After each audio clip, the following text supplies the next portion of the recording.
Risk assessment is a method to identify, analyze, and evaluate the risk. And it's important to know the risk that exists in a place, in a community, or in a place. So the first thing in disaster risk reduction is to know the risk.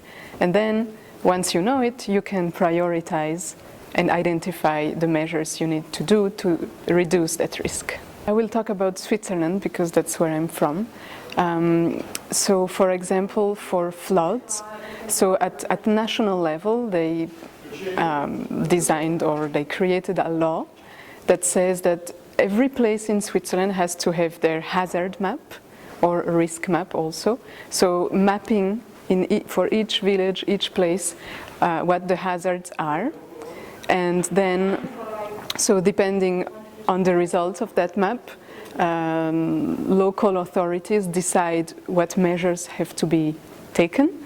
Another use that we make in Switzerland of these risk maps, which are actually available on the internet, so anyone can go and see where his or her house is and what the risk is. So for any new construction, you need to have like a permission. So if you are in a high risk level, you cannot build, for example, a new house. If you're a medium risk level, you're allowed to build, but you need to take some measures like not building underground or soil elevating your house or things like that have to be planned and designed by engineers.